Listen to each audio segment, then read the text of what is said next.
വായിക്കാമോ? എന്തോ ഇഴഞ്ഞു നീങ്ങണു. ഇപ്പൊ വായിക്കാമോ? പറ്റണില്ല.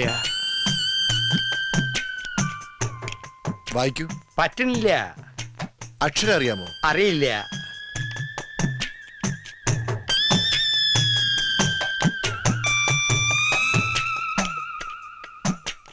ഇപ്പൊ കാണാമോ? കാണാം.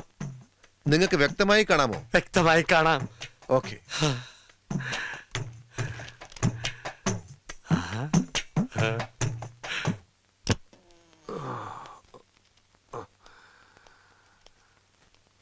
എപ്പ തരും? ഒരാഴ്ചയാവും. എത്ര രൂപയാവും? 1800.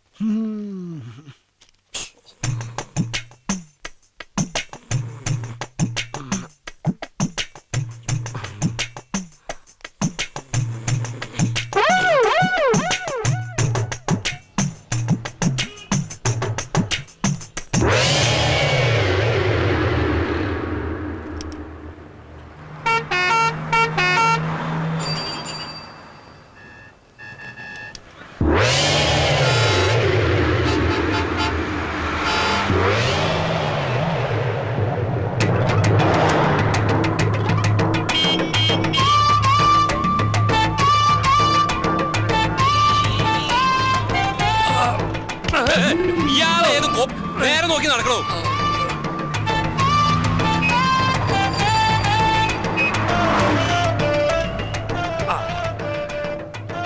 ഈ പഴം എന്താ വില? പഴം ഇവിടെ അല്ല, ആ കടയില. ഓ, പഴഞ്ചെരിപ്പാ.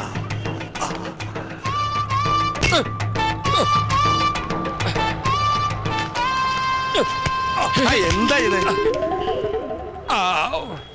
എന്താ വേണ്ടത്? ഒരു പഴം, ഒരു സോഡ. ഇതെന്താ പഴം ചോദിച്ചപ്പോ പടവലങ്ങാ തന്നത്? അത് പഴം തന്നെയാ, റോബസ്റ്റാ. ഓ, ഇത്ര നീളം.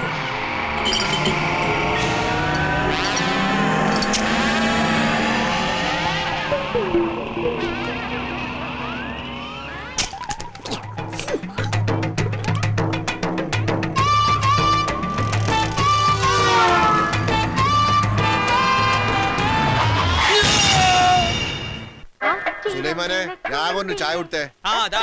മധുരട്ടിട്ടില്ലല്ലോ. നിങ്ങക്ക് ഷുഗറാന്ന് ഞമ്മക്കറിയൂലേ? അല്ല, നിങ്ങളെ മുതലാളി ഇതാ വരണമെന്ന് പറയാൻ തുടങ്ങിയിട്ട് കുറച്ച് ദിവസമല്ല. ഇത് എവിടെയാണ്? വരും, വരാതിരിക്കില്ല. അവിടെ ഒരു 100 കൂട്ടം ബിസിനസ്സുമായിട്ട് കറങ്ങി നടക്കയില്ലേ? ആ തിരക്കിന്റെ ഇടയിൽ മാറി കുറച്ചു ദിവസം നാട്ടിൽ വന്ന് നിൽക്കാന്നൊക്കെ പറയുമ്പോ പെട്ടെന്ന് ഓടി വരാൻ പറ്റില്ല. എങ്ങനെ വരിക? വിമാനമൊക്കെ കയറി വരണ്ടേ? രാഘവൻ പറഞ്ഞത് വാസ്തവം. എന്തോ രാഘവൻ പറഞ്ഞത് വാസ്തവം. അങ്ങേര് വന്നാ പിന്നെ രാഘവേട്ടന് കുശാല. കോഴി, സ്കോച്ച്, പന്നി എനിക്ക് വച്ചിട്ട് ഒക്കെ ഉണ്ടാവൂടൂ. അതൊക്കെ ഒരു ഭാഗ്യമല്ലേ. അപ്പൊ ഞങ്ങളെയൊക്കെ ഒന്ന് മൈൻഡ് ചെയ്യണേ. ഓ, നിങ്ങളെയല്ല വിളിച്ചത്, പളനിമല ആണ്ടവനെയാ.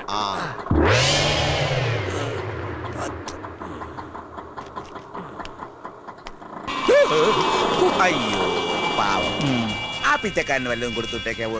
ഈറ്റിങ്ങളെ കൊണ്ടുള്ളൊരു ശല്യം. നേരം വെളുത്തിട്ട് എത്രാമത്തെ തെണ്ടിയാ വരുന്നെന്നറിയോ? പകല് തെണ്ടുക, രാത്രി കക്ക. ഒക്കെ കള്ളന്മാരാ. ആ കണ്ണട കണ്ടില്ലേ? വെറുതെ വെച്ചെടുക്കാ തെണ്ടി. ഞാൻ തെണ്ടിയല്ലടാ തെണ്ടി. എന്നെ തെണ്ടിന്ന് വിളിച്ചാണ്ടല്ല, ഭിക്ഷക്കാരോ നോക്കൂലൻ.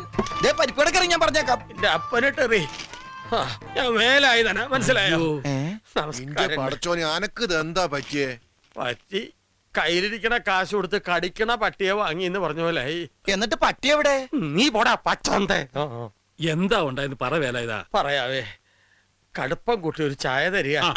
കഴിക്കാൻ നല്ല മുരിഞ്ഞ പരിപ്പോടെ എടുക്കട്ടെ. ചവയ്ക്കാൻ വയ്യടോ, ഒരു നേന്ത്രപ്പഴം തരിക. ശരിക്കും എന്താ സംഭവിച്ചത്?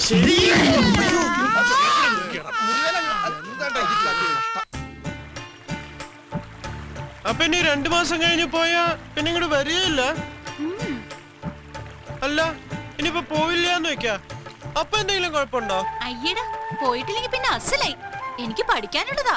പഠിച്ച് ഡിഗ്രി എടുത്ത് ഒരു വലിയ ഡോക്ടർ ആവണം, എന്റെ അച്ഛനെ പോലെ. നിന്റെ അച്ഛൻ ഡോക്ടറാ? പിന്നെ അതറിയില്ലേ? ഞങ്ങളുടെ നാട്ടിലെ ഏറ്റവും നല്ല ഡോക്ടർ എന്റെ അച്ഛനാ. എന്താ പേര്? Doctor Madhavan, BSc MBBS.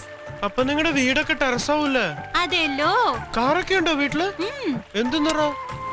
ചുവപ്പ് മാരുതി സെൻ. വേറെന്തൊക്കെയുള്ള ഈ പഞ്ഞിക്കെട്ട് പോലത്തെ രോമുള്ള നായ്ക്കുട്ടിയൊക്കെ ഉണ്ടോ?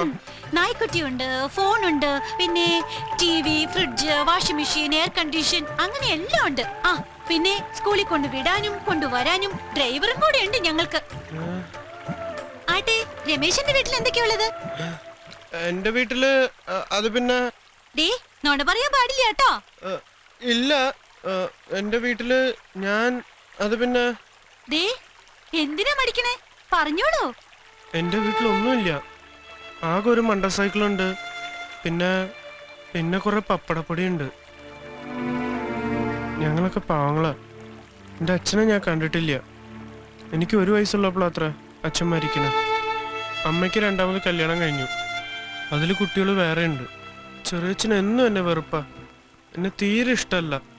എപ്പോഴും എന്നെ ചീത്ത പറയും. വിഷമായില്ലേ? സാരില്ല, എല്ലാവർക്കും അവരവരുടേതായ കഷ്ടപ്പാടും സങ്കടങ്ങളും ഒക്കെയുണ്ട്. ഞാൻ പറഞ്ഞതെല്ലാം മനസ്സിൽ നിറഞ്ഞു നിൽക്കണ കുറെ സ്വപ്നങ്ങൾ മാത്രമാണ്. രമേശിനെ പോലെ തന്നെയാ ഞാനും. എനിക്ക് 2 അനിയത്തികളാ. അച്ഛനെ കൊണ്ട് ഒരു കാര്യമില്ല. ഓർമ്മ വച്ച മുതല് വീട്ടിലെന്നും അമ്മയായിട്ട് ബഹളമാണ് അച്ഛൻ. ഒരിക്കല് അച്ഛന്റെ അടി കൊണ്ട് അമ്മ സുഖമില്ലാതെ കിടപ്പിലായി. പിന്നെ അമ്മയെ ശുശ്രൂഷിക്കാനും വീട്ടിലെ പണിക്കുമായിട്ട് എന്റെ പഠിപ്പ് നിർത്തി. കൂട്ടുകാരൊക്കെ സ്കൂളിൽ പോണ കാണുമ്പോ സങ്കടം സഹിക്കാണ്ട് കുറെ കരയും. എപ്പോഴോ ദൈവം എന്റെ പ്രാർത്ഥന കേട്ടിരിക്കണം. ഒരു ദിവസം മാഷി വീട്ടിൽ നേരിട്ട് വന്ന് എന്നെ വീണ്ടും പഠിപ്പിക്കണമെന്ന് അച്ഛനെ നിർബന്ധിച്ചു. ഇന്ന സ്കൂളിൽ നന്നായിട്ട് പഠിക്കുന്ന കുട്ടി ഞാനാ. എന്ത് കഷ്ടപ്പാട് സഹിച്ചാലും ശരി, എനിക്ക് പഠിക്കണം. പഠിച്ചൊരു ഡോക്ടർ ആവണമെന്ന ആഗ്രഹം.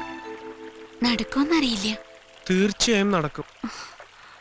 വലിയ ഡോക്ടറൊക്കെ ആയാല് നമ്മളെയൊക്കെ ഓർക്കുവോ? ഓർക്കും. സ്കൂളിൽ പഠിക്കാത്ത ഈ കാക്കക്കുറുമ്പനെ മറക്കില്ല.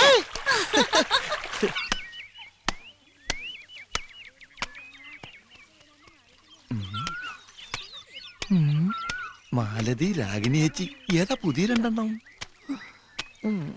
മൂത്രമൊഴിക്കാനും മുട്ടിട്ട് പാടില്ല. നോക്കി നടക്ക്, കല്ലെ തട്ടി വീഴണ്ട. നിങ്ങൾക്ക് ചുമയുണ്ടോ? നിന്നെ ചുമക്കണുണ്ട്. എന്റെ അമ്മേ, അരക്കം വേലായതിനല്ല വരുന്നത്. കാല് സ്ലിപ്പാകല്ലേ ഈശ്വര. ആ പലിശക്കാരും കുഞ്ഞുണ്ണിയാരും ആൾക്കാരും വരുന്നുണ്ട്. തപ്പുട്ടിയല്ല, ഇവിടെ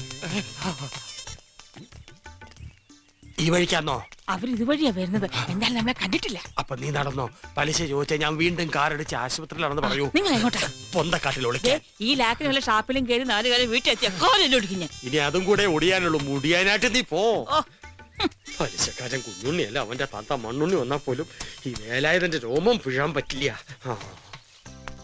വേലായുധം വീട്ടിലുണ്ടോ? ഇല്ല, സുഖമില്ലാണ്ട് ആശുപത്രിയിൽ ഇരിക്കുക. അവൻ ആശുപത്രിയിൽ വരട്ടെ. എവിടെ കണ്ടാലും ഓടിച്ചിട്ട് പിടിച്ചോണ്ട് വരണം. കൊടുത്ത കാശ് കിട്ടുമോന്ന് നമുക്കൊന്നും അറിയണമല്ലോ. ഞാൻ ഇപ്പൊ തന്നെ ഒന്ന് പോയി നോക്കട്ടെ ആസ്പത്രിയില്.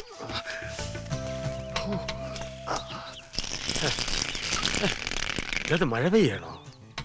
ഇല്ലല്ലോ.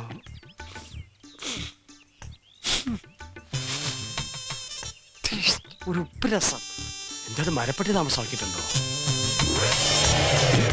ഒന്നും കാണാനും പറ്റില്ല. എന്തായാലും മുതലാളി ഇങ്ങോട്ട് വന്നോട്ടെ. ബാക്കി കാര്യമൊക്കെ പിന്നെ എന്താ വേല ഇതാ? വീട്ടിലിരുന്നൊന്നും സൗകര്യം ഇല്ലേ? തൂറിയതൊന്നുമല്ല, പിന്നെ ഒളിച്ചതാ രക്ഷപ്പെടാൻ. എന്നെ ഭയങ്കര പേടിയാ. നീ പോടാ. ആ പലിശക്കാരൻ കുഞ്ഞുണ്ണി എന്നെ കണ്ടാ കൊന്നുകളെന്ന് പറഞ്ഞ് നടക്കുക. നിങ്ങൾ ഈ വേണ്ടാത്ത പണിക്കൊക്കെ നിക്കണോ? അത്യാവശ്യത്തിന് വാങ്ങിയതാ. പലിശ പെരി മല പോലെയായി. എന്താ ചെയ്യാ, കച്ചവടം മോശം. എന്റെ ഈ കഷ്ടപ്പാട് കണ്ട് മേലെ ഒരാളിരിപ്പുണ്ട്. ആ, മോളിൽ ഒരാളുണ്ടെന്നുള്ള ബോധം വേണം. അപ്പൊ ഇത്തിരി മനസ്സമാധാനം കിട്ടും. മേലുള്ള ആളെ അങ്ങനെ കണ്ണടച്ച് വിശ്വസിക്കരുത്. എപ്പോഴാ ചതിക്കെന്നറിയില്ല. മഹാതിരുമാലിയാ. വാടോ. അല്ല, ഇവിടെ വല്ലാത്തൊരു വാട. ആ വേലാതിന് വയറിളകി കാണും. ആ വാ.